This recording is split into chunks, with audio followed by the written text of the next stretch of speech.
So I think to start, I have a slide, Dan. It's the landscape. Everyone can sort of orient themselves. I thought this captured it. So the couple involved here, and in the beginning, when I first started learning about this story, I was absolutely enamored of the bearded George Stearns because I thought he was amazing. But I will say that now I have transferred a 1% more to his wife, Mary. So together they were unstoppable. Um, the picture that you see here is a painting that's also in the University collection. And you can see that Tufts University is the university on the hill. And they used to call it the light on the hill. And so you can see that there's a little tower up there. That's the chapel. And then to the right of that tower is a building where you can see the roof of it. And so that roofed building is sort of the first and still remains the main administrative building in Tufts. The house in the foreground is George Stearns's house. So it's to see the proximity of how all of these things come together. You can see how this kind of came to be connected with Tufts. You'll also see here between the house and the campus, you'll see the train that is running across from left to right. And and that plays an important part in this too. So Mm. George Stearns was a Medford guy, and he was sort of dabbling in various business enterprises, including, shipbuilding and shopkeeping and tutoring and teaching. And then eventually he started making lead pipes for plumbing. And he was very much sort of he was a catch in those days, I would say. And he met Mary Stearns, whose name was Mary Preston, and she was from Maine. And she would come down to visit her aunt, who lived, if you can imagine her living somewhere on this map, it would be pretty much on the right-hand side of the frame, just over a little bit to the right. And she had been raised by a super progressive family. Her aunt had written a book she was sort of a virulent, opposer of slavery. And, she had written a book that was called An Appeal in Favor of That Class of Americans that we call Africans. And she was an abolitionist, a women's right activist, a Native American right activist, a novelist, a journalist, an opponent of American expansionism, male dominance. What I mean, like she was so far ahead of her time, it was amazing. So she had had an influence on her daughter or on her niece. She had had no children of her own. And so I think that she was very connected to her and they shared similar views. And in her, I think George found someone that he could really connect with on the cause of ending slavery, which was so important to him. And so at the time, George Stearns is living in this little house, and he had been introduced to John Brown by Franklin Sanborn, who was an abolitionist who had been working with George Stearns on the Massachusetts-Kansas Committee. They were sort of supporting um, sort of John Brown, even sort of in the beginning, to bring Kansas in as a free state. So George Stearns and John Brown sort of struck up this relationship that the Stearns' son recalled was like Yes. it was like an iron to the magnet. Mm. And it basically, Stearns was very interested in funding activities, but didn't really seem to have a lot of stomach for action, whereas John Brown had some stomach for action. And so the two of them were very much a pair, and sort of complemented each other in this way. So after the conversation with that um, Eleanor had about the bust, and Brackett going to this house and standing on the front porch and knocking on the door and requesting money for the bust. I think that by that point, Mary Stearns could not have denied that. They had established their house as a stop on the Underground Railroad. They had slaves living under the floorboards in their living room after the Fugitive Slave Act was passed in 1853. They were doing everything that they could to establish people that came to them for help, either in Montreal or in Cambridge or in other places in Boston, to be able to sort of give them a start in life. Um, so by the time the bust was unveiled at this house, in 1862, or was it 1861, Eleanor? Anyway, not sure. Either way, they had a party. They invited all kinds of amazing people, and they celebrated this work of art. But what Mary did was she was, as Eleanor said, committed to not only making copies of the bust that she could give to other people. And she, like Eleanor said, she was very much going a little bit social media about this. Not only was she making busts, but she was also making photographs of the busts. And so photography was sort of a new thing. It was a way that she could cheaply get, images of this object into the conversation by having people having it in their cabinets.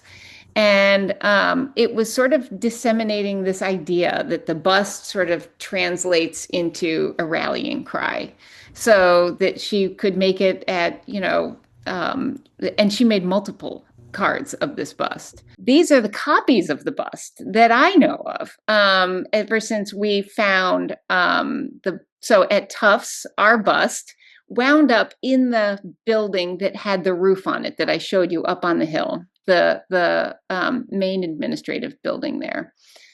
And what we do know about it is that I came across it. I came across it because I had a student working for me, which I do almost all the time, and I had she was sifting through old documents that were kind of managed by our facilities company or department, because those are the people that would used to hang art on campus.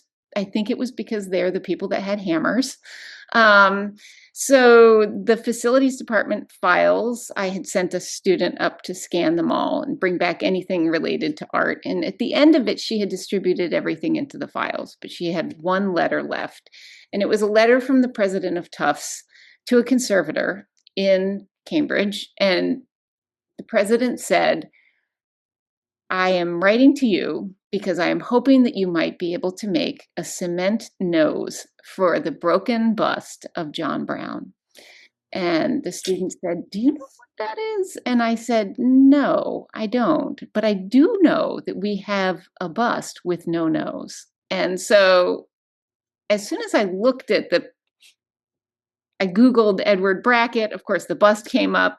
And I pretty much immediately got in my car and drove over to the storage facility so that I could climb up onto the warehouse shelf and see if it was, in fact, the same as the cards that I had just shown. And it was. And so the busts had been put into storage, into art storage, unnamed. And it was the bust of John Brown and the bust of George Stearns. And as I was saying before this, they were both strapped to the same pallet because they were bound together in life and bound together as busts. And so they sort of lost their identification along the way. We don't know when it happened. We do know that the university, that the Stearns left the house to the university, and the university at some point in the 20s tore it down to make room for veterans that were coming back that needed family housing for wives and kids to come with them.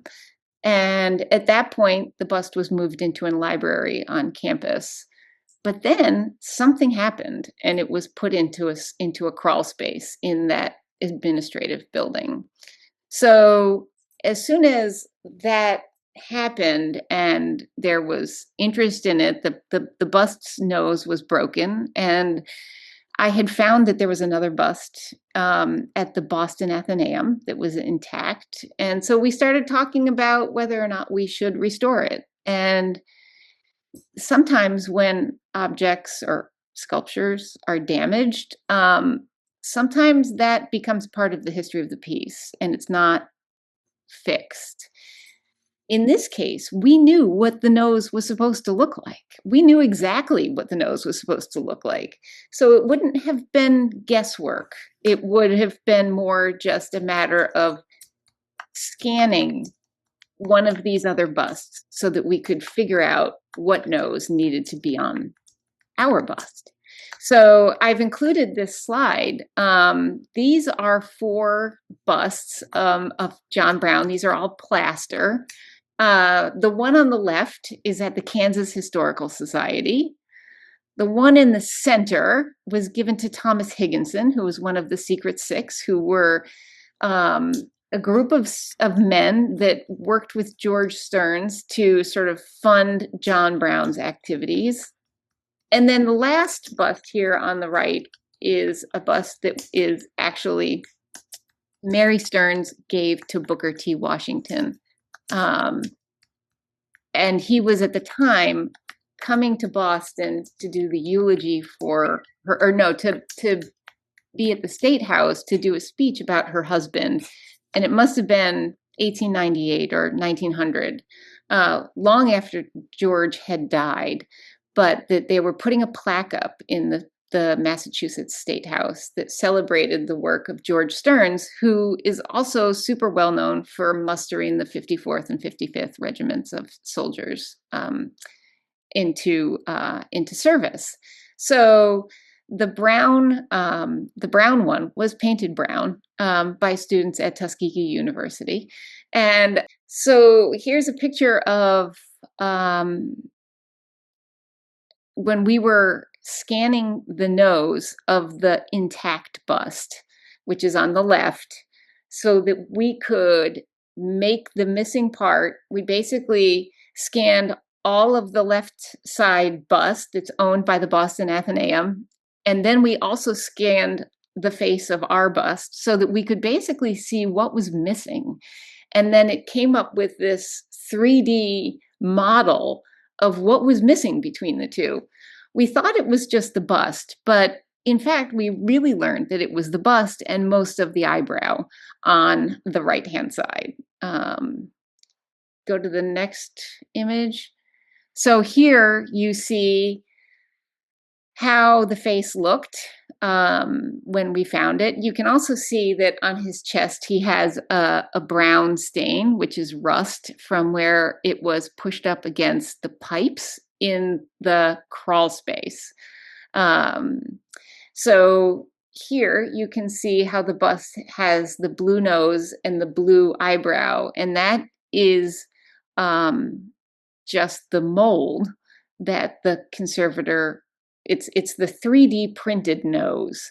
So basically, once they figured out what the missing parts were, they printed those using a 3D printer. So it went on to the nose at a granular level. You could just stick it on and it stayed on. It fit so tightly because it was, it had been scanned exactly based on the topography of the missing nose. Wow. So once we finished this part, the conservator then made a plaster cast of the nose and the eyebrow and made them in white. So this is him with his new nose and his new eyebrow. And as you can see, it is perfect. the conservator did such an interesting job on it.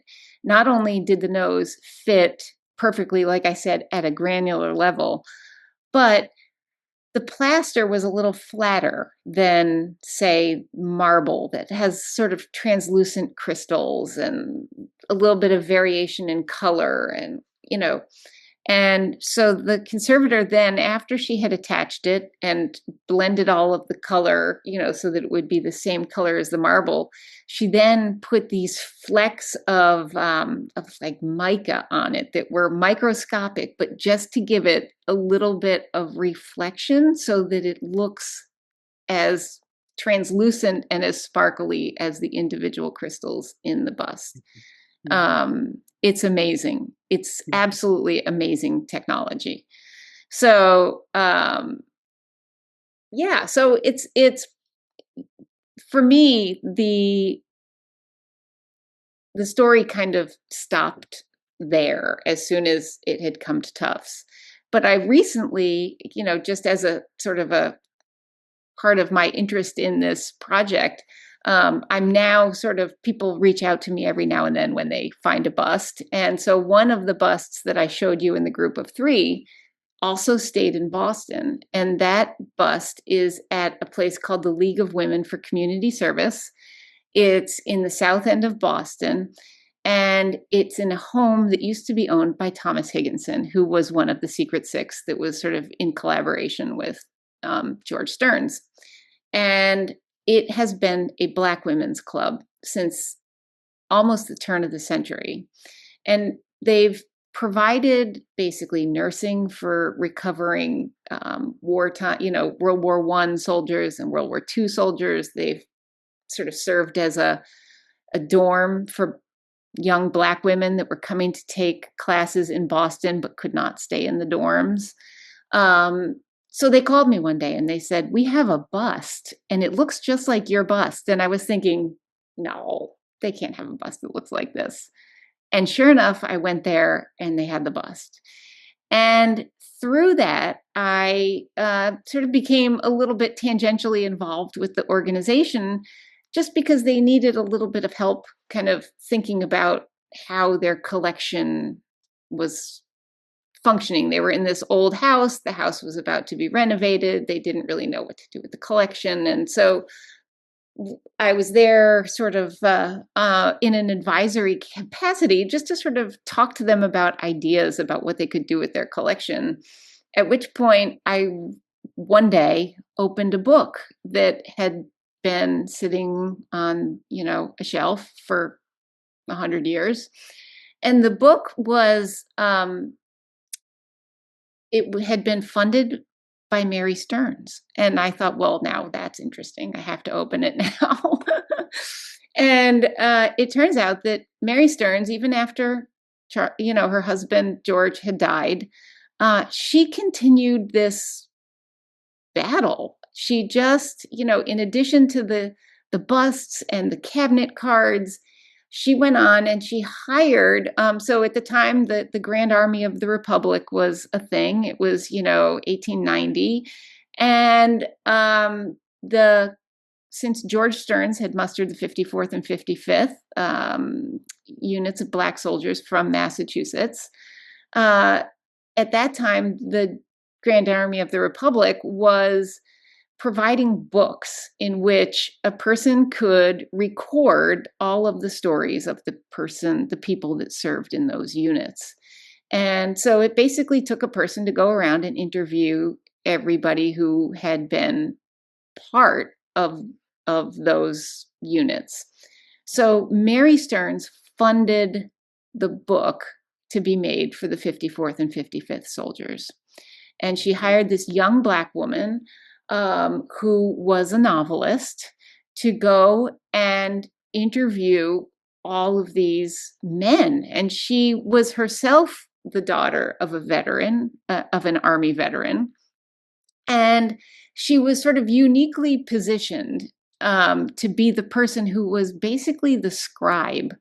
And so the Grand Army of the Republic also provided, tucked into the book, a list of questions that questioners could ask to the people that they were interviewing about their service. And basically the questions were, um, you know, what's your name? Why did you enlist? And who were your friends while you were serving? And where did you go? And what battles were you in? And what are the things that you remember the most? And my mother, who's on this somewhere right now listening, my mother and I, after I took pictures of the first 10 pages and said, I think this is a really interesting book.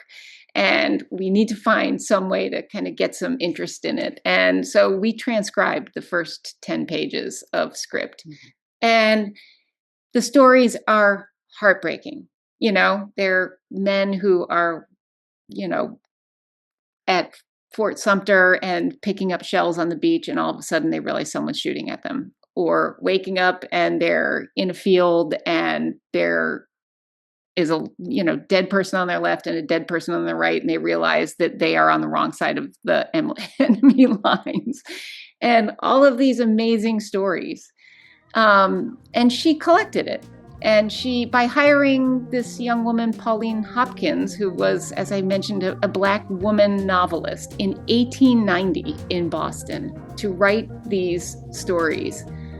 She was an advocate, Mary Stearns. Her whole life, she was an advocate, while her husband was alive and after his death.